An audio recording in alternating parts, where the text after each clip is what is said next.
Hello दोस्तों, this is Vishakha Daga coming up with next round of New Simplified. Now climate change and respected disaster are something that are looming on our gates ever since then modernization और industry शुरू हुए हैं और various reports इसके बारे में बात कर रहे हैं जिसमें लेटेस्ट इन सीरीज है इकोलॉजिकल थ्रेट रिपोर्ट। तो ये रिपोर्ट क्या है, सबसे पहले इसकी फाइंडिंग्स क्या थी ये डिस्कस करेंगे, फिर हम ये देखेंगे कि ये रिपोर्ट किसने निकाली है और इसके साथ हम बाकी रिपोर्ट्स देखेंगे institute of economic and peace जो कि ये रिपोर्ट्स वगैरह निकालते हैं। तो चलिए एक एक करके शुरुआत करते हैं, जल्दी से इसको कवर करते हैं। पहले मुझे बताइए business and peace report which was in news recently was release by which of the following organization. क्या ये वर्ल्ड इकोनॉमिक फोरम की है या फिर आपके यूएन ह्यूमन राइट काउंसिल की है, institute of economic and peace है या फिर ग्लोबल पीस फॉरम है। ये institute of economy and peace होगा, यहाँ पे इसको करेक्ट कर लीजिए, institute of economy and peace. चलिए आगे बढ़ते हैं और जल्दी से कवर करते हैं अपने टॉपिक को।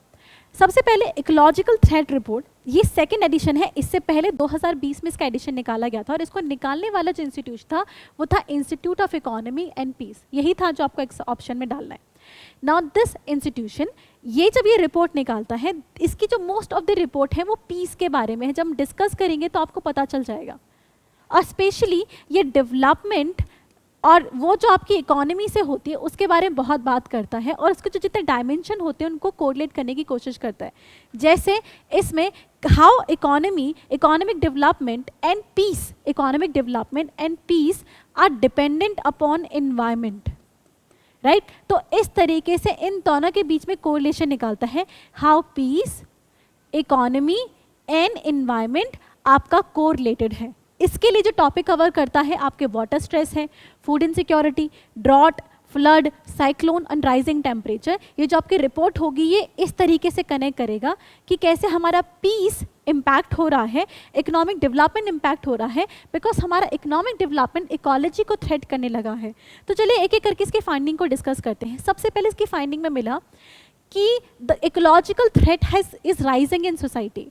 और अगर देखा जाए तो almost 1.26 billion people belonging to 13 countries बहुत ज़्यादा सीवियर इकोलॉजिकल क्राइसिस फेस कर रहे हैं। 1.26 बिलियन पीपल, ये डेटा आपको याद रखना है कि अराउंड 1.25 बिलियन अगर आप याद रखें आसानी से, सीवियर इकोलॉजिकल स्ट्रेस आपका फेस कर रहे हैं। और सबसे ज़्यादा ये लोग आपको इस रीजन में देखने को मिलेंगे, जो कि आपका कौन कौन सा है। एक आपका मिडिल ईस्ट हो जाएगा, एक आपका नॉर्थ अफ्रीका हो जाएगा और बाकी आपकी सब सहारन स्टेट्स वगैरह हो जाएंगी। देखा जाएगा मिडिल ईस्ट, नॉर्थ अफ्रीका, सब सहारन एंड साउथ एशियन कंट्रीज। तो यहाँ पे हमारी साउथ एशियन कंट्रीज भी आ जाती हैं, ये बहुत ज़्यादा वल्नरेबल है। 1.26 बिलियन पीपल एंड सब सहारन कंट्रीज, अपने दिमाग में ये फिगर याद कर लीजिए। दीज आर दी पॉपुलेशन जो कि बहुत ज़्यादा वल्नरेबल है। इनफैक्ट पूरी रिपोर्ट में आपको यही देखने को मिलेगा। साथ में रिपोर्ट में एक चीज़ बोली गई है कि कैसे आपका इकोलॉजिकल थ्रेट जो है ये एक विशियस साइकिल क्रिएट करता है कन्फ्लिक्ट का, राइट। जैसे आपका नगार्नो काराबाख वगैरह हर जगह देखा जाता है, या फिर कावेरी वगैरह देखा हो। ये जो कावेरी रिवर वाटर डिस्प्यूट है, कैसे आपका इकोलॉजिकल थ्रेट पानी की कमी होने से वाटर डिस्प्यूट जो है वो आपके कन्फ्लिक्ट में क्रिएट हो रहे हैं और कन्फ्लिक्ट से और इकोलॉजिकल थ्रेट क्रिएट हो रहा है। क्यों? क्योंकि अगर कावेरी वाटर डिस्प्यूट हो रहा है दो स्टेट में तो पानी अच्छे से शेयर नहीं कर रहे, वो पॉलिटिकल कन्फ्लिक्ट में क्रिएट हो गया।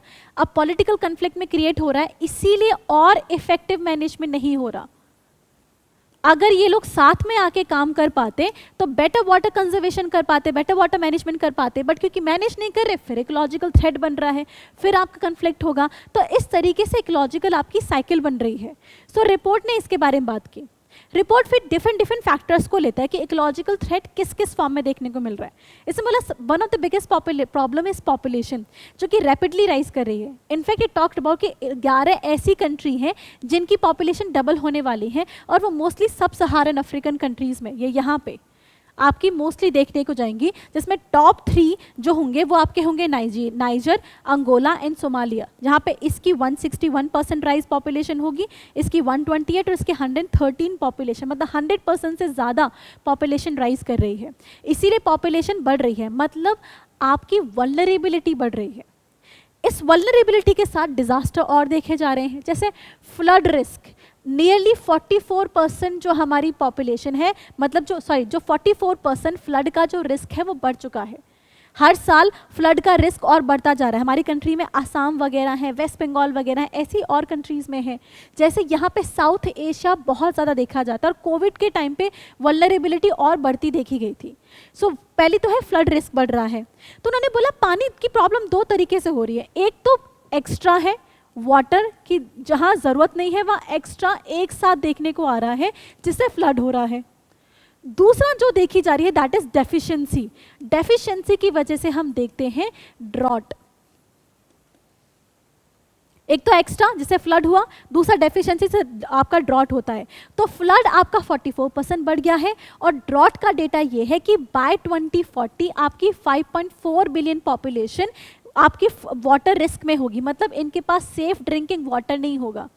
जिसके टॉप आपके होंगे Jordan and Lebanon. Jordan and Lebanon specially जो कि यहाँ पे हमारी ये पॉपुलेशन आती है इस तरफ, ये बहुत ज़्यादा वाटर वल्नरेबल होगी क्योंकि पानी नहीं होगा। तो एक तरफ इतना है कि फ्लड आ रहा है 44% इंक्रीज, एक तरफ ये हाल है कि ड्रॉट हो रहा है, वो आपकी 5.4 बिलियन पॉपुलेशन इतनी वल्नरेबल होगी। साथ में देखा जाता है कि इतना सारा आपका जो इकोलॉजिकल थ्रेट तो बढ़ रहा है लेकिन सोशल रेजिलियंस आपका कम है। मतलब 70% पॉपुलेशन के पास कोई तरीका नहीं है कि वो खुद को बचा सके, और ये मोस्ट ऑफ द पॉपुलेशन 70% जो पॉपुलेशन है सब सहारन कंट्रीज में है। मतलब थ्रेट्स बढ़ रहे हैं बट आपकी अडेप्टिंग कैपेसिटी कम है, और ये 70% जो पॉपुलेशन है आपके सब सहारन कंट्रीज में है। इसके साथ देखा जाता है कि टेम्परेचर अनॉमलीज बढ़ रहे हैं जिसके से नेचुरल डिजास्टर बढ़ रहे हैं। जैसे 1990 से 2020 के आसपास जो 3 डिकेड का जो गैप है, इसमें कम से कम 10,000 डेथ्स की वजह से हो चुकी है। और सबसे बड़ी प्रॉब्लम है flooding. Out of all the natural disaster 42% जो आपके डिजास्टर हैं वो फ्लडिंग की वजह से होते हैं, इसलिए फ्लडिंग स्पेशली आप ध्यान रखेंगे। फ्लडिंग 42%, 40 से ध्यान रखिए, 42% ऑफ द डिजास्टर फ्लडिंग है आपके, और इसमें 44% इंक्रीज आपका देखा गया है। साथ में ये तो था रिपोर्ट की फाइंडिंग्स क्या थी, साथ में रिपोर्ट्स की रिकमेंडेशन थी जिसमें बोला था कि जो आपका ये सारी हिस्सों को ना इंटीग्रेट करने की ज़रूरत है, जिसमें आपका एक तरफ इकोलॉजिकल डेवलपमेंट, इकोलॉजिकल मैनेजमेंट होगा और दूसरा होगा आपका इकोनॉमिक डेवलपमेंट, राइट, जिसमें स्पेशली वाटर कंजर्वेशन पे ध्यान देना है और बाकी सारी मिटिगेशन स्ट्रैटेजीज पे काम करना है। ये रिपोर्ट की रिकमेंडेशन थी, राइट। इसके साथ अब हम क्या देखेंगे, हम देखेंगे ये रिपोर्ट निकाली किसने थी, institute of economic and peace. ये क्या है, ये आपका इंस्टीट्यूट स्टैब्लिश हुआ था 2008 में। ये एक तरीके का ग्लोबल थिंक टैंक है, जैसे इंडिया का जो थिंक टैंक है वो नीति आयोग है, ऐसे ही ये ग्लोबल थिंक टैंक है। ग्लोबल लेवल पे एक रिसर्च टैंक बना रखा है जो कि ऑस्ट्रेलिया सिडनी में बेस्ड है। ये इसके हेडक्वार्टर भी है, जैसे एक मैक्सिको में है और बाकी आपका न्यूयॉर्क में है, और इस तरीके से आपके इसके और भी जगह सब हेडक्वार्टर्स देखने को मिल जाते हैं। अच्छा, एक चीज़ और, ये ग्लोबल बाकी और ऑर्गेनाइजेशन से भी क्या करता है, कोलैबोरेट करता है। जैसे OECD से इसका कोलैबोरेशन है, कॉमनवेल्थ सेक्रेटेरिएट से भी इसका कोलैबोरेशन है, इस तरीके से ऐसी एक आध UN एजेंसी से भी कोलैबोरेट करता है ना। इंपॉर्टेंट है इसकी रिपोर्ट्स याद रखना।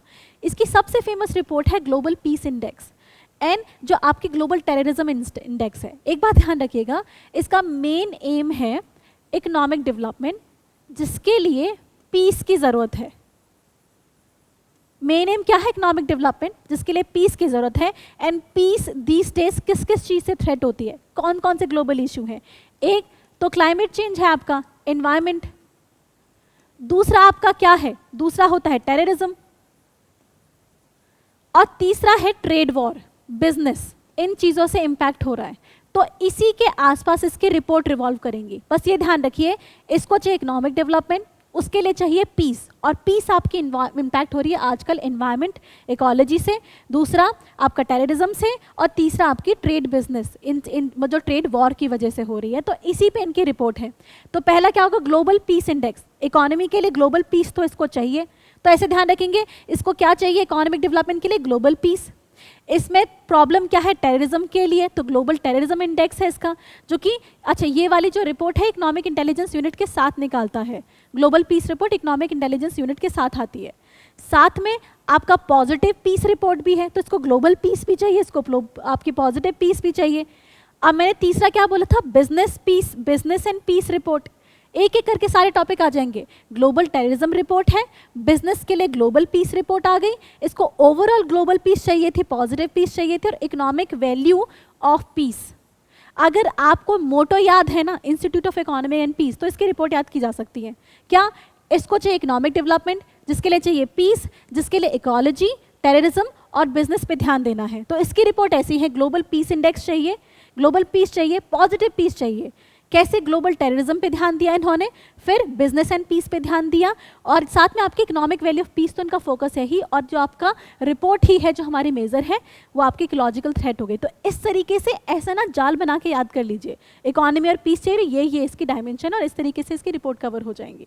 इसके साथ हमारी वीडियो खत्म होती है, पर पहले मुझे सवाल का जवाब दीजिए कि बिजनेस एंड पीस रिपोर्ट जो कि रिसेंटली न्यूज़ थी, इसमें इसको कौन निकालता है?